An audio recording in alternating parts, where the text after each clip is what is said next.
तुल्यं निजान्तर्गतं पश्यन्नात्मनि मायया बहिरिवो भूतं यथा निद्रया यस्याक्षात् कुरुते प्रबोधसमये स्वात्मानमेवाद्वयम् तस्मै श्रीनित्यानन्दाय नमः इदम् ॐ श्रीवरदमूर्तये श्रीवरदमूर्ति नमः श्रीवरदमूर्ति नमः श्रीवरदमूर्ति नमः श्रीवरदमूर्ति नमः बीजस्यान्तरिवाङ्कुरो जगदिदं प्राङ्निर्विकल्पं पुनः मायाकल्पितदेशकालकलना वैचित्र्यचित्रीकृतं मायावीव विजृम्भयत्यपि मनः योगेन स्वेच्छया तस्मै श्रीनित्यानन्दाय नमः इदम् ॐ श्रीवरदमूर्तये श्रीवरदमूर्ति नमः श्रीवरदमूर्ति नमः श्रीवरदमूर्ति नमः श्रीवरदमूर्ति नमः यस्यैव स्फुरणं सदात्मकमसत्कल्पार्थकं भासते साक्षात् तत्त्वमसीति वेदवचसा यो बोधयत्याश्रितान्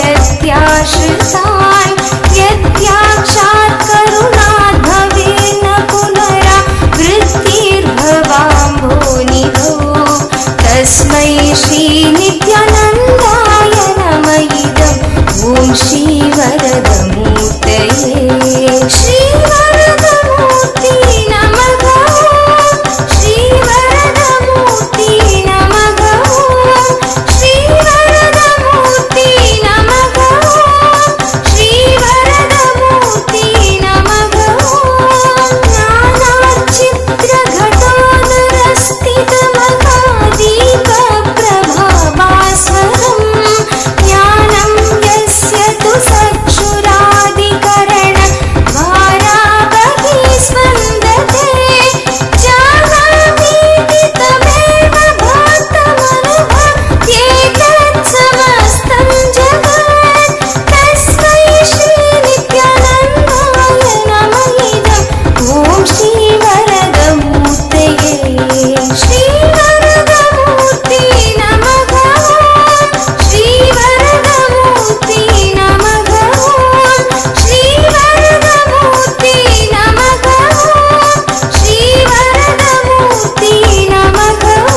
तथा सर्वास्वस्थास्वपि व्यावृत्ताश्वनुवर्तमानमगमित्यन्तं स्फुरन्तं सदा स्वात्मानं प्रकटीकरोति भजतां यो मुद्रया भद्रया तस्मै श्रीनित्यानन्दाय नमः इदम् ॐ श्रीवरदमूर्तये श्रीवरदमूर्ति नमः श्रीवरदमूर्ति नमः श्रीवरदमूर्ति नमः श्रीवरदमूर्ति नमः विश्वं पश्यति कार्यकारणतया स्वस्वामी सम्बन्धः शिष्याचार्यतया तथैव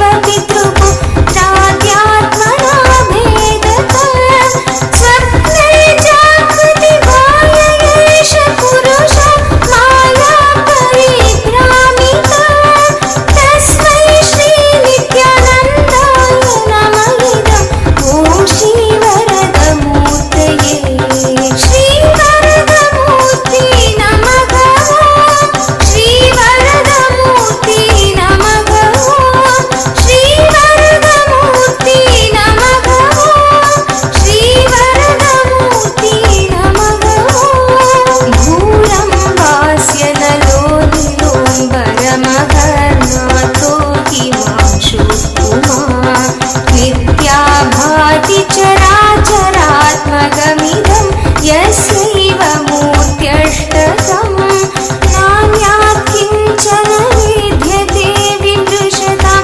यस्मात् परस्मात् विभो तस्मै श्रीनित्यानन्दाय नमः इदम् ॐ श्रीवरदमूर्तये श्रीवरदमूर्ति नमः श्रीवरदमूर्ति नमः श्रीवरदमूर्ति नमः श्रीवरदमूर्ति எத்தனை பேர் இந்த சிவோகம் ப்ராசஸ் நைட்டு குண்டலினி ப்ராசஸ் முடிச்சுட்டு போன அப்புறம் எனர்ஜெட்டிக்காக இருந்து தூக்கமே இல்லாமல் அப்படியே முழிச்சே இருந்தீங்க?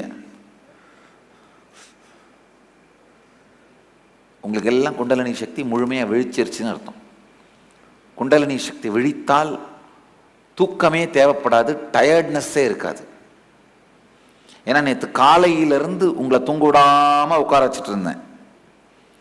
முந்தா நேற்று நைட்டே பல பேர் தூங்கியிருக்க மாட்டீங்க, பஸ்ஸில் வந்திருப்பீங்க. காலையிலிருந்து தூங்காமல் நல்லா சாப்பிட்டுட்டு தியானம் பண்ணிட்டு எல்லாம் பண்ணிட்டு, ஆனால் நைட்டு போய் படுத்த அப்புறமும் தூக்கம் வரலன்னா உடம்புக்குள்ளே வந்து நெக்ஸ்ட் லேயர் எனர்ஜி திறந்தாதான் அது நடக்கும். இப்போ யார் யாரெல்லாம் நைட்டு தூக்கமே இல்லாமல் ஃப்ரெஷ்ஷாகவே இருந்தது, தூங்கின மாதிரியே இல்லை, அப்படியே முழிச்சிருக்க மாதிரியே இருந்தது, மார்னிங் எந்திரிச்சுன்னு டயர்டாகவே இல்லை அப்படின்றவங்க கை தூக்குங்க. நீங்கள் எல்லாருமே உங்களுக்குள்ள குண்டலினி அந்த எந்திரிச்சதுக்கான முதல் அறிகுறி இதுதான். சரி, மற்றவங்கெல்லாம் இன்னைக்கு முழுசாக ஆழ்ந்து ஈடுபடுங்க, அனுபவம் மலர துவங்கும். ஒரு 4 வார்த்தைகளை உங்களுக்கு அறிமுகப்படுத்த போறேன்.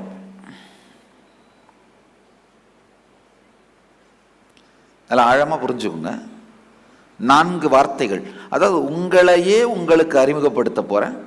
வாழ்க்கையினுடைய மிக முக்கியமான பரிணாமம் நீங்களே உங்களை பற்றி தெரிந்து கொள்வது. அதுக்கு இந்த 4 வார்த்தைகள் நீங்க தெரிஞ்சுக்கிட்டாகணும்.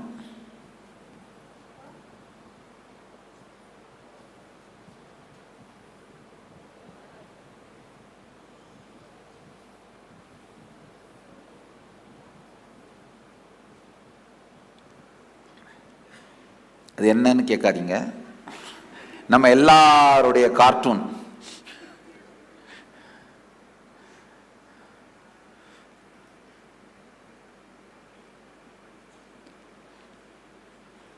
ஆழ்ந்து கேளுங்க. நாம் நம்மை பற்றி நமக்குள்ளே வைத்திருக்கின்ற கருத்து மமகாரம். ஆழ்ந்து கேளுங்க.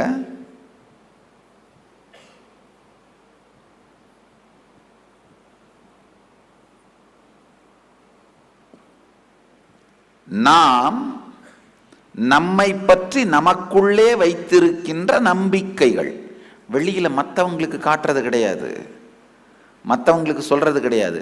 நம்மளை பற்றியே நாம நமக்குள்ளேயே வச்சிருப்போம் பாருங்க.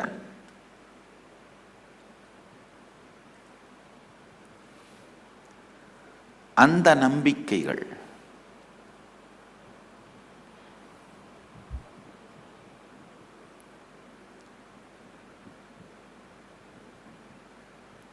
நம்மளை பற்றியே நாமளே வச்சிருக்கிற கருத்துக்கள். அப்பா காலையில் வண்டி கிளம்புச்சுன்னா ஒரு மதியானம் 12 மணி வரைக்கும் தான் ஓடும்பா, அப்புறம் கொஞ்சம் நேரம் 2 மணி நேரம் படுத்தா தான் திரும்ப வண்டி ரெடியாகும். எத்தனை பேர் இந்த மாதிரி உங்களை பற்றியே ஒரு கருத்து வச்சிருக்கீங்க? இந்த கருத்துக்கள் எல்லாம் உண்மை கிடையாது. ஆனால் இந்த கருத்துக்கள்லாம் சேர்ந்ததான் மமகாரம். அதை நல்லா புரிஞ்சுக்கோங்க. இப்போ நீங்கள் உங்களை பற்றி வச்சிருக்கிற கருத்து எல்லாம் உண்மை கிடையாது. திடீர்னு யாராவது உங்களுக்கு ரொம்ப பிடிச்சவர் வீட்டுக்கு வந்துட்டாருன்னா, இல்லை ஒரு பிடிச்ச வேலை வந்துருச்சுன்னா, அந்த 2 மணி நேரம் பிரேக்கை பற்றி யோசிச்சே பார்க்காம ஓடிட்டு இருப்பீங்க. எத்தனை பேர் லைஃப்பில் நடந்திருக்குது? இது இயற்கை. அதாவது உங்களை பற்றி நீங்கள் வைத்திருக்கும் கருத்துக்கள் நிரந்தரமானவை அல்ல, ஆனா அதை நீங்க ஆழமா நம்புறீங்க. அதுக்கு பேர் தான் மமகாரம். உங்களை பற்றி நீங்களே வைத்திருக்கும் கருத்துக்கள். உங்களை மற்றவங்க கிட்ட, அப்பா கிட்ட, அம்மா கிட்ட, அண்ணன், தம்பி, மனைவி, உங்க பாஸ், மற்றவங்க கிட்டலாம் உங்களை நீங்க எப்படி உங்களை காமிச்சிக்கிறீங்க? யூஸ்வலா வாயில தான் காமிப்போம், நம்ம வாய் மூலமா தான். நான் யார் தெரியுமா? எப்படி நாம நம்மளை மற்றவங்களுக்கு காட்டுறோம், அது பேர் அகங்காரம்.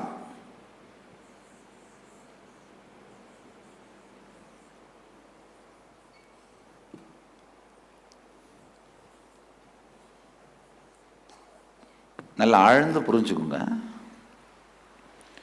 உங்களை பற்றி நீங்களே வைத்திருக்கும் கருத்து.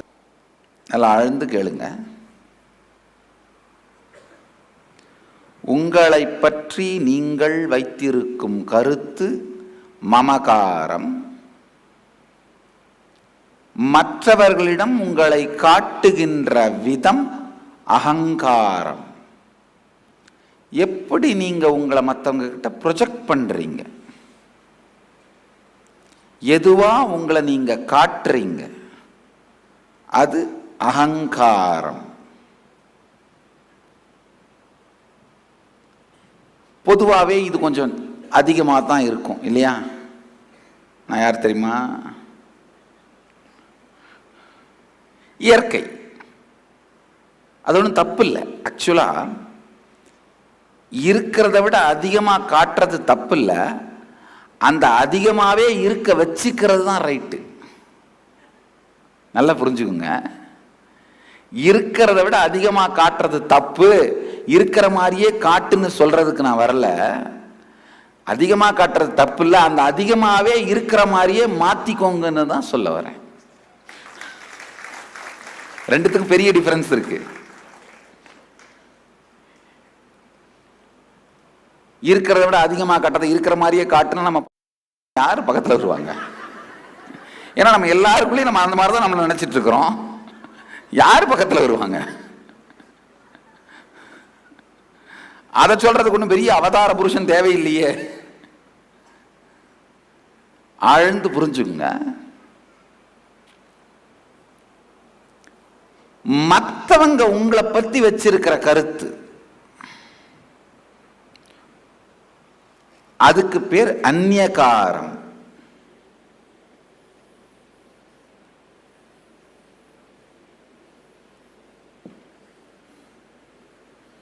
நல்லா ஆழமா புரிஞ்சுக்குங்க. அதாவது நீங்க உங்களை ரொம்ப பணிவா மற்றவங்க கிட்ட காட்டினா கூட அவங்க என்ன சொல்லுவாங்க? பார் பார் பார், நடிக்கிறான் பார், நடிக்கிறான் பார்.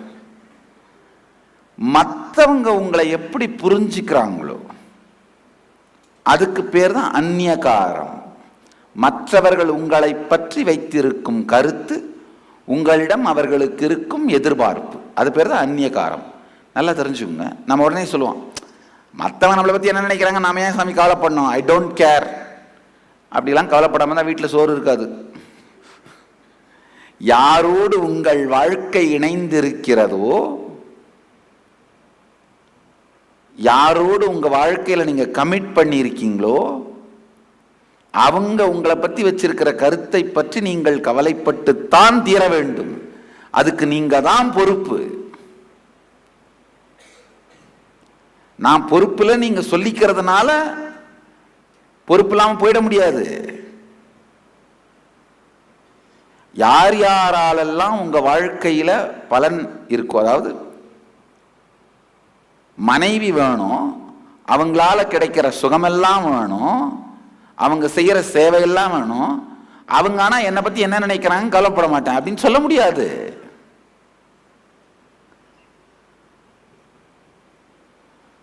வேணவே வேணான்னு விட்டு இருந்தா தப்பு இல்லை. ஆனா வேணும்னு நினைச்சா என்னதான் பண்ணி ஆகணும்? அவங்க உங்களை பத்தி வச்சிருக்கிற கருத்துக்கும் நீங்க தான் பொறுப்பு.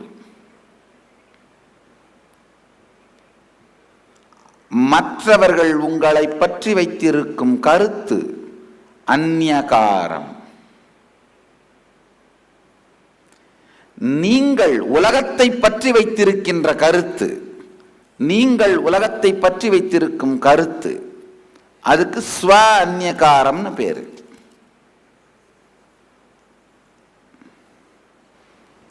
நம்மை பற்றி நாமே வைத்திருக்கும் கருத்து மமகாரம். நாம் எவ்வாறு நம்மை மற்றவர்களுக்கு காட்டுகிறோமோ அது அகங்காரம். மற்றவர்கள் நம்மை எவ்வாறு பார்க்கிறார்களோ, எதிர்பார்க்கிறார்களோ அது அந்நியகாரம். நாம் உலகத்தை எப்படி பார்க்கிறோமோ, எதிர்பார்க்கிறோமோ அதுக்கு பேர் ஸ்வ அந்நியகாரம். இந்த 4 கருத்தும் புரிந்து விட்டது அப்படின்றவங்க கை தூக்குங்க. சில நிமிடங்கள் உட்கார்ந்து உங்களை நீங்களே ஆராய்ந்து பார்த்து, நீங்க உங்களை பத்தி என்னென்ன கருத்தெல்லாம் வச்சிருக்கீங்க, உங்க உடலை பத்தி என்ன கருத்து வச்சிருக்கீங்க, உங்க மனசை பத்தி என்ன கருத்து வச்சிருக்கீங்க, உங்க உணர்ச்சிகளை பத்தி என்ன கருத்து வச்சிருக்கீங்க, உங்க உணர்வுகளை பத்தி என்ன கருத்து வச்சிருக்கீங்க, மொத்தமா நீங்க யாருன்னு நீங்க உங்களை நம்புறீங்க. அதிர்ஷ்டசாலி நம்புறீங்களா, துரதிர்ஷ்டசாலி நம்புறீங்களா, நல்லவன் நம்புறீங்களா, கெட்டவன் நம்புறீங்களா, இல்லை நல்லவனுக்கு நல்லவன் கெட்டவனுக்கு கெட்டவன் நம்புறீங்களா? இது யாருக்கு நீங்க காட்ட போறதில்ல, நீங்களே உங்களை பத்தி ஆராய்ந்து பார்ப்போம். உங்களுக்கு நீங்களே கொடுக்கிற அப்பாயின்மெண்ட்.